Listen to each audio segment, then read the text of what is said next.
Good afternoon and welcome to Rotary. We're so glad you're here. It's a room full. It's a great crowd. I think it shows our community's interest in the future of our community and for our children. So we're so glad that each and every one of you are here. Got a couple of guests that I'll at least make mention of right out of the gate that are here. State Representative Matt Hatchett is here with us. He's a fellow Rotarian. Let's give him a warm welcome. And then our district governor, Felix Smith, came again and joined us today. So we're glad to have you as well. I'll mention before Charles comes, we often ask about joys and concerns that the club should be aware of. Talked with Bob Thigpen yesterday. He's had a gradual but steady recovery. He's doing well. He is still got a ways to go with his mobility, but his ability to talk on, just like he always does, is right there. So that was a pretty significant procedure he had, and he's doing well and wanted the club to know that. And then Dominic Crumpton is making a very gradual recovery. So think about Beth, her grandson, still got a long road ahead of him, but keep him in your thoughts and prayers as well. Those are two. Any others before Charles comes that should come before the club?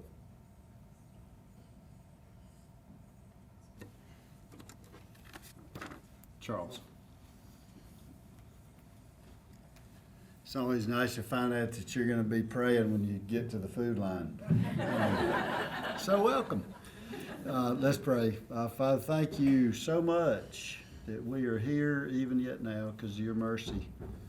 We thank you for the food that you put before us today. Thank you for those involved in its preparation all throughout. Thank you that you're the one that made it grow. Pray that you'd use it to make us into the people you want us to be. We thank you for our club. Thank you for the plans for this year. Thank you for the leadership. Would you give them wisdom and grace in all of us, and may we serve you thoroughly as a part of this club, volunteering or members or however that is, Lord, for your glory. So be the honored guest with us today. Bless our leaders in every way. And I pray it all in the name of Christ our hope. Amen. So I pledge to the flag. I pledge allegiance to the flag of the United States of America and to the republic for which it stands, one nation, under God, indivisible, with liberty and justice for all. Of the things we think, say, or do, is it the truth? Is it fair to all concerned? Will it build goodwill and better friendships? Will it be beneficial to all concerned? Go Dogs. All right. At this point, let's get to our program. So Ryan Waldrop is going to come and introduce our speaker, and we'll go from there. Thank you. Thank you, President Travis. I had a really great introduction for Waylon Smith, talking about literacy and some of the things that they're doing, not only at the Centerville Club, but across District 6920. However, what he has to say is way more impactful than what Ryan would have to say. So y'all, his bio is on the bulletin. It's also on our website at dublinrotary.com. So y'all help me welcome Mr. Waylon Smith.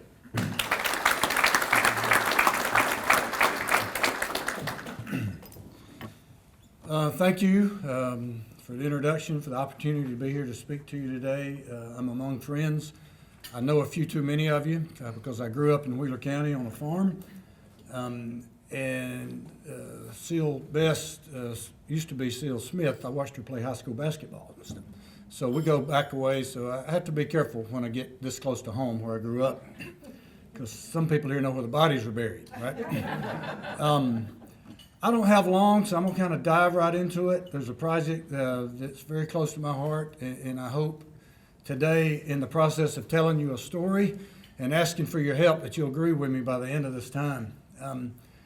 Back in 2017, I went to an economic development planning session at the Perry Ag Center, and the speaker was a guy named Chris Clark. Chris was and is the CEO of the Georgia Chamber of Commerce, and he was talking about the challenges of economic development in rural and South Georgia. And one of the things he said that day was, if you want to leave your community better than you found it, teach your third graders to read at a third grade reading level. And I remember thinking to myself, I'm a skeptic by nature, and I said, okay, Chris, I'm from Lumber City, you from Osceola. We got snakes a lot closer to us than third grade reading test scores in South Georgia. Come on. But I went home. He said a lot more things that day, but I went home and that's what I was thinking about. So I started doing a little research on what that really means. And here's what it means. Up until the third grade in our state, a child learns to read. That just means they get the mechanics of reading. They learn the process. After the third grade, a child reads to learn. So they get most of the specific instruction they're going to have up to and through the third grade. Beyond that, they take that education and then they learn science and social studies and do math word problems and all the other things you got to do in your academic career beyond the third grade. And then I looked at the numbers for reading proficiency at the end of the third grade in Georgia. Now you can measure these numbers a lot of different ways. So what I'm quoting you today is proficient readers. What that means is they're ready for fourth grade work with no more individualized reading instruction. That's what a proficient reader is, which is what you want your child or grandchild to be, and that's where I want mine to be, in that category. In the state of Georgia, only 37% of our third graders are proficient readers at the end of the third grade. 37% are proficient readers at the end of the third grade. They're 4 times more likely to drop out of high school. And intuitively, you understand that. Because if you're one of those children and you go to the 4th grade and you're behind and you're more behind in the 5th grade and more behind in the 6th grade, now you just think you're not good at school, right? I'm just dumb. School's not for me. Then you become a behavior problem, and then you become a community problem. So it's a real problem in our communities, and many systems are worse than the numbers I just quoted. Many are. So I come back to my Rotary Club and like, do y'all know about this? And I start talking to people about it. I'm like, that can't be. You know, I questioned the numbers when I first heard this. And so as I talked to people, the conversation inevitably went to whose fault is it? Well, you know, Waylon, it's poverty. You know, it's poor. It's broken homes. You know, they took prayer out of schools. It's the Republicans blame the Democrats. The Democrats blame the Republicans. There's plenty of blame to go around. Drug addiction, I mean, you name it. But you know whose fault it's not? It's the 8-year-old child I sit across the table from every Tuesday morning at Centerville Elementary School and teach how to read. He didn't do any of that. He just got born into it. So why don't we do something to try to solve this thing instead of figuring out who to blame it on? Isn't that who we are as Rotarians? You know, we identify problems and solve them. So through all that backdrop, I go to my Rotary Club on a random Tuesday morning, and a guy named George McCandless shows up. George is the CEO of the United Way of Central Georgia, officed in Macon. And George talks about all the great work they do at the United Way, and they do. And the last thing he said was, we started a new program last year called Read United, where we teach third graders to read at a third grade reading level. And I went, the heck you say? I mean, I've been looking for some, I can't find anybody doing any work on this. And so I grabbed him after the meeting. I said, George, I want to know more about that. And he said, well, you really need to talk to Sylvia. I said, who's that? He said, Sylvia McGee is the lady, retired assistant school superintendent in Bibb County that helps run this program for us. And so he connected me to Sylvia McGee. And she taught me everything I know about this issue. And she's here today. And I want you to say thank you to Sylvia McGee. Just throw a hand up. She's become one of my all-time heroes of my life because she helped me understand this issue. Not just reading about it in a book. She's lived it and helped me understand what it's really about. And this is how the program works, Read United. They identify children that can be helped by additional tutoring assistance. What I mean by that is they test the children. We're looking for bubble kids right in the middle. If they can already read on grade level, they don't need the help. If they're special ed categorized, we can't help those with part-time tutors. So you identify the kids in the middle, and then a volunteer like me and Joey Hurst, who's here with me today from Centerville, we get trained for a half a day on a Saturday morning, and we go into school and we supplement what the school system already does and help these bubble kids that just need a hand up. They just need a little help to get back on track. There's not an intelligence gap with these children. They're just as smart as anybody. They're just behind because the situations they come out of have not prepared them to be where they need to be academically. So I said, okay, that sounds real good, Sylvia. I like that idea. And they're doing this, they started this in 10 inner city schools in Macon. They got a $500,000 grant from the Peyton Anderson Foundation and birthed this program. I said, well, how do you know it works? I mean, I'm too old to be a feel-good project anymore. I want to know if it works. She said, we know it works because we test them in the beginning, we test them in the middle of the year, we test them again at the end of the year. So, and most of them go up 1 grade level, some of them 2 grade levels. So we know it works.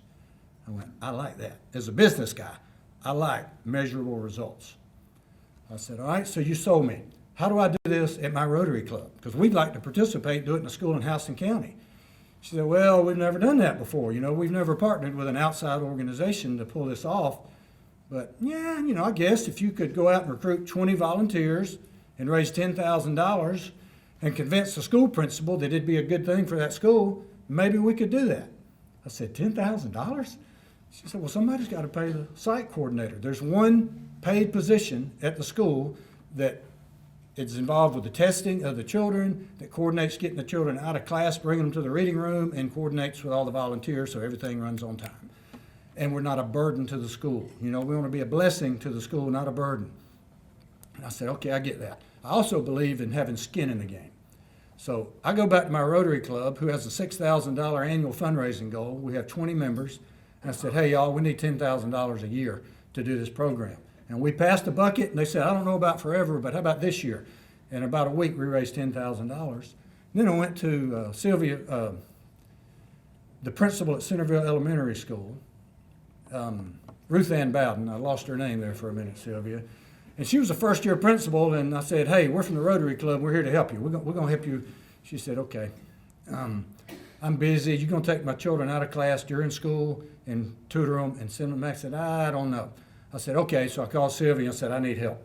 So Sylvia comes to the school. She talks principal, you know, a lot better than I do. And they talk through all the issues and whatever those involved. And before you know it, in 2018, we started this program at Centerville Elementary School. We started with 17 children the first half of a year.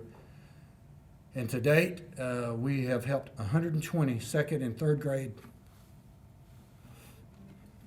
children get back on grade level. I'm very proud of it.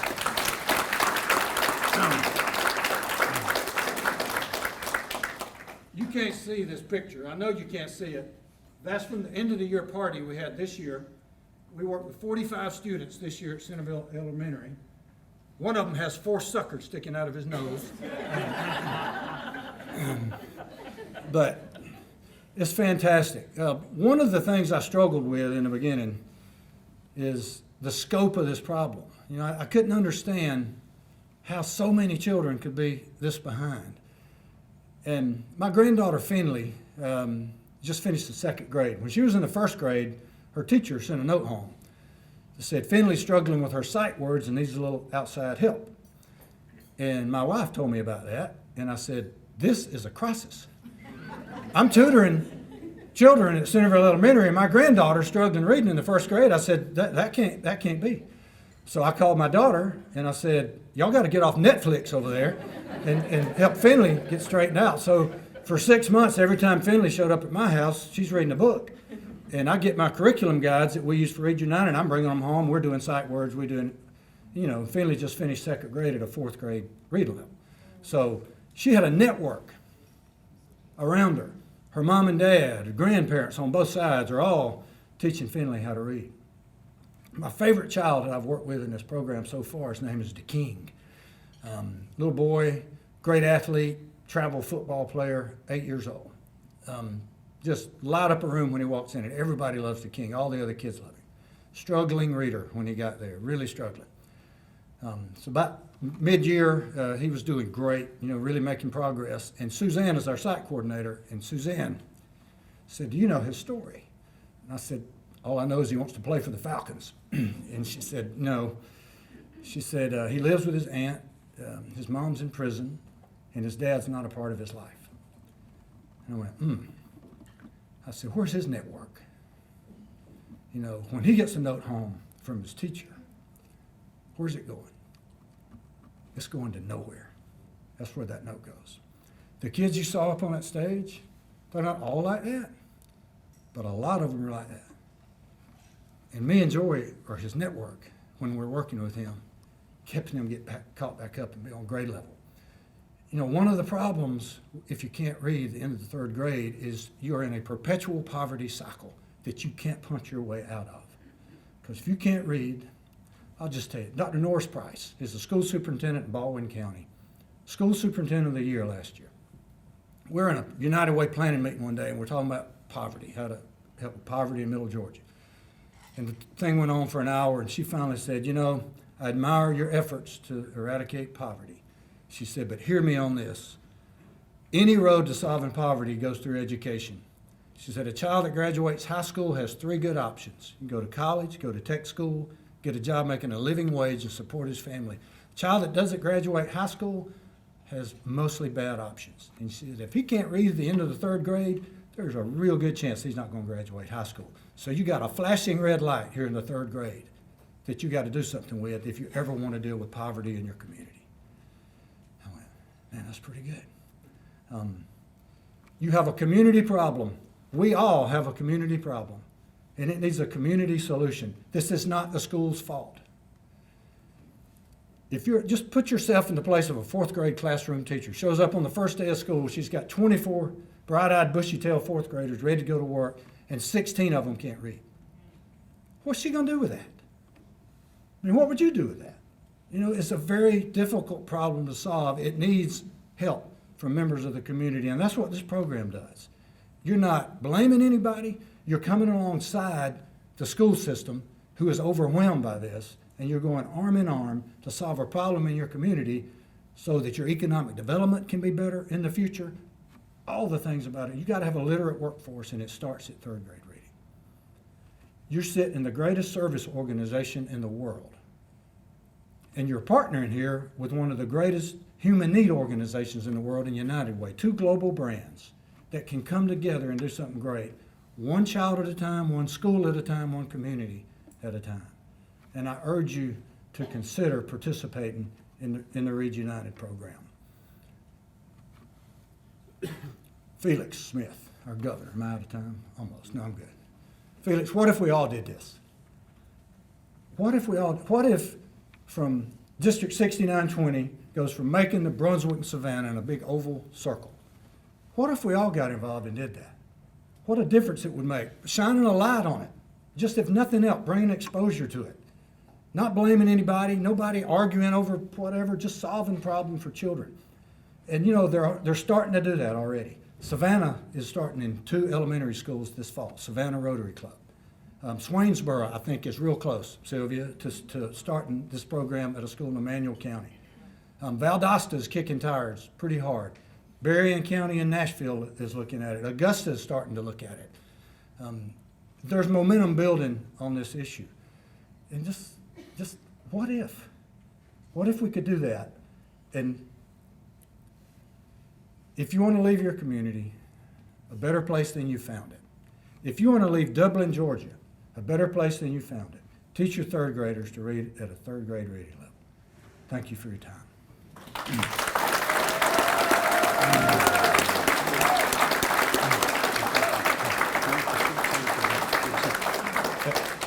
If anybody's got a question, I'll be happy to take that.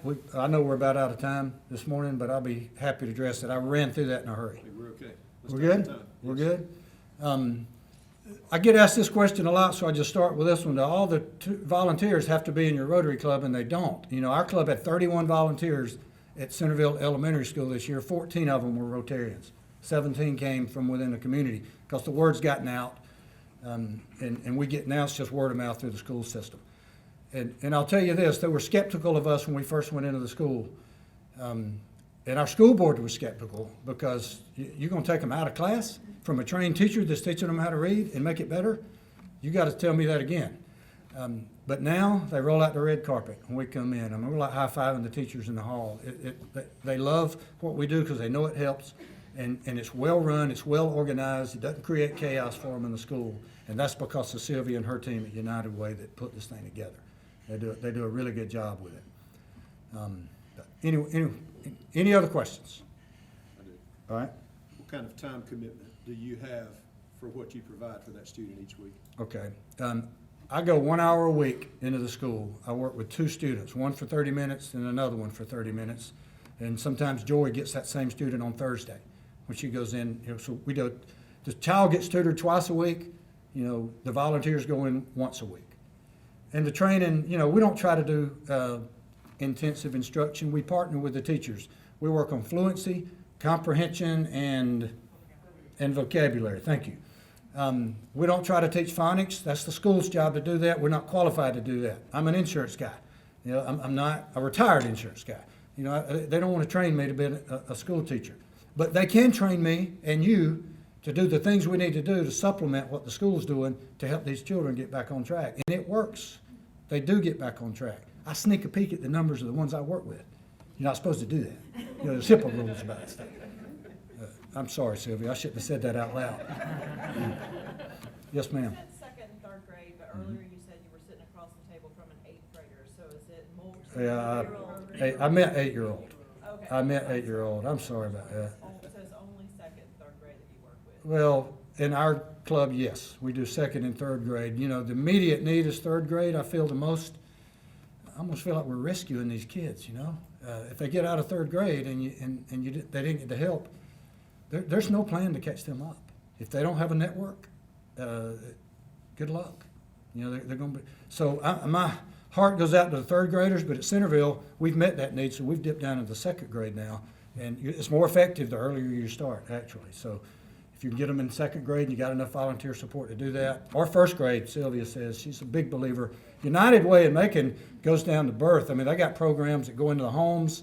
They got community school initiatives that do things, kind of like your superintendent at the Dublin City Schools is doing. He's doing a great work over there. It's a pleasure to meet you today, too, by the way. All right. So then, Sylvia, do you also partner with the First Foundation to get these kids books in their homes early? Our Parents as Teachers program with the Daughter Partner Imagination Library and the First Foundation, yes. Because that's a big issue too, the lack of print material. Books and homes, right. And we give them their books after they complete that they work on, so we work on them. Hey, let me say one more thing. I used to pepper Sylvia with questions about curriculum and how this worked. And there's a big debate going on about curriculum right now in schools, if you're not aware of that. But Sylvia finally said, hey, Waylon, what do you do for a living? I said, I sell insurance. She said, okay. We got PhDs in education that design this curriculum and these programs. We got a pretty good handle on that. She said, but that's not the secret sauce. I said, well, what is the secret sauce? She said, the fact that you're sitting across from this 8-year-old, not 8th grader, this 8-year-old child for a year, and you build a relationship with him, and you may be the first person in his life that cares whether he can read or not. And now he wants to please you. And now he's motivated to learn how to get over this hump and learn how to read. She said, that's the secret sauce. That's why computer labs won't solve this problem. So thank you, Sylvia, for helping me understand how this really works. And Dublin, I challenge you, do this. There'll be obstacles. You're going to have to raise a little money. Do it anyway. And I can't wait to see how it works. Thank you.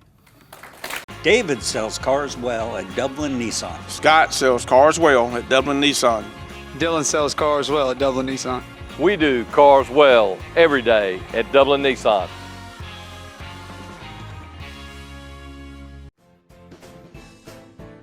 As we age, we face more physical concerns. Rehab Advantage in Sports Medicine can help you live a more pain-free life. Back pain, stiff joints, balance concerns, arthritis, and more.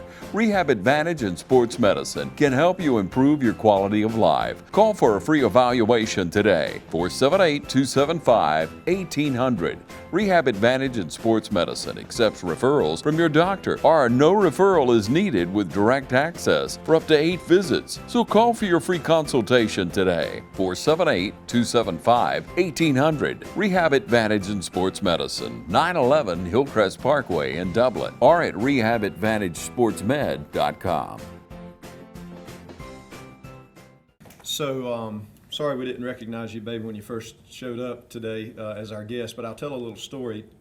When Andrea was pregnant with our first and was 7, 8, 9 months along, she handed me a book one day as we were getting ready to go to bed and said, a kid's book, and said, I need you to read this book. And it was like, what are you talking about? And she actually had me reading to our unborn child. That's how important. She's a third grade teacher for 14 years, and she made me read to our unborn child. And I thought that was the silliest thing I'd ever heard, but I've understood since that was important. And what was more important is that, you know, for almost every night of their life, Mama read something to her children every day, all three of them, and it's paid huge dividends over the years. You know, and so I want you to contrast that to the third grade student that walked up to her in her classroom and said, Miss Kraft, I can't read tonight. We don't have any books at my house. Well, you got some books. Just go get a book. No, we don't. Not even one book. I don't have any books at my house, Miss Kraft. You know, and so how in the world would that child who has no books be able to even come close to doing what that child who had someone reading to them regularly was? And you know what? Each and every one of us was blessed to be born behind the eyeballs and in the skin that we were given, and with the support systems that we've all been raised in. It's by the grace of God that we are where we are in life. And it could just as easily have been born into a separate situation. And so let's think of the compassion we can have for that child that came into a situation not by their own choice and maybe doesn't have a pathway, and let's see if we can help them out a little bit. So I implore you. What we're going to do is, I'll tell you this, Dr. Williams has been extremely supportive of this whole process, and he's ready for volunteers yesterday. But we have this process about 80% baked into what it will look like in its final picture. But it's coming, and it's coming in the next 2 to 4 months, something of that nature. But I would like to set a deadline for August the 15th for you to think about whether you have one of your 168 hours in your week that you'd be willing to dedicate to make a difference for one child who will otherwise fall behind if they can't read at third grade level. And we've got a sign-up sheet. If you want to get excited and sign it today, sign it today. But by the 15th of August, I want a commitment, and I need at least 20. I feel like we'll get some portion of that from within our club, but we want to be a liaison to the whole community. And if you've got a passion for it, and you're in this community and you want to help a child, there are certain standards that we'll have to meet with background checks and all of the official things that need to happen to put you in front of a child. And we'll make sure we're clear of those. But we're going to make this thing happen, and we're going to get Dr. Williams the help that he needs in terms of person-to-person mentoring. So I'm really excited to bring this before you, and so much work is going on from our community development team, so thank you for that. I do also want you to pick up, if you're interested, there's a paper copy of what the volunteer sheet looks like for the Dublin City Schools so that you can be familiar with that as well. And I'm sure Dr. Williams and some of his staff will be over there at the table. But I want to make sure that if you're interested, don't let this energy die, or don't let your enthusiasm get crowded out by your busy life. Sign the sheet, or get with me, get with Beth, get with Patrick as our community development. We will get your name on the list, and we will make this thing happen. So I ask you for your help. All right. Thank you so much. I heard this presentation a couple of times, and it's very moving. We'll lighten the mood. Sergeant at Arms, Francis Lewis. All right.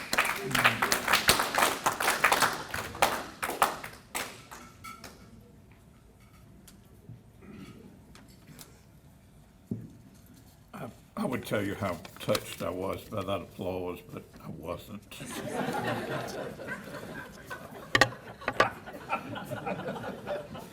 Y'all may remember when I was the Sergeant at Arms a few years ago under our glorious leader, Jack Walker, that on my 70th birthday, I presented the club the 7 things I'd learned so far in my life, with the stated intention of every 10 years adding one to it.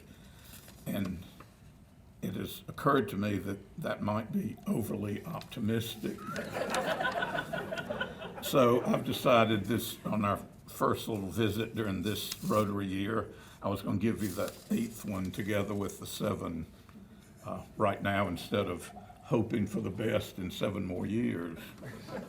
We're on TV. You know we're on TV. Correct. Well, just sweat.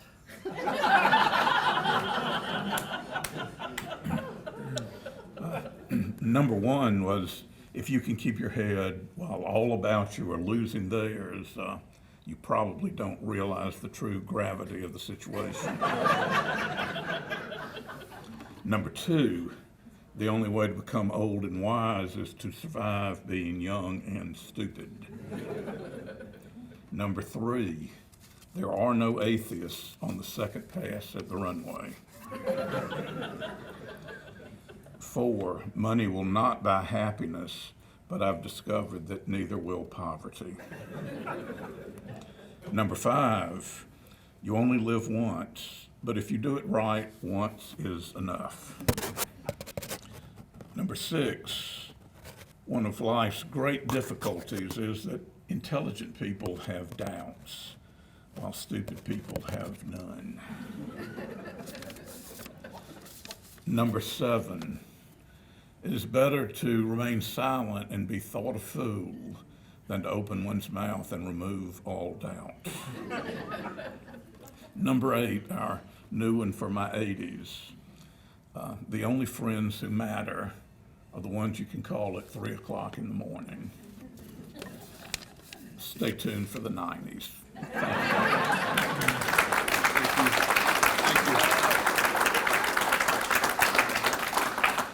Okay. Our room is full because there are a lot of guests from around our community, people that are interested. So thank you, each and every one of you. We would have normally formalized every individual recognition, but we would still be here. But there's so many of you here. Thank you. Remember, August 4th is our football program. Please come and fill the room up again, Rotarians.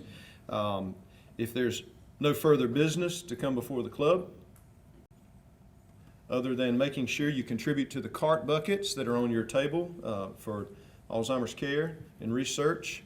If there are no other pieces of business to come before the club, we are adjourned. All right.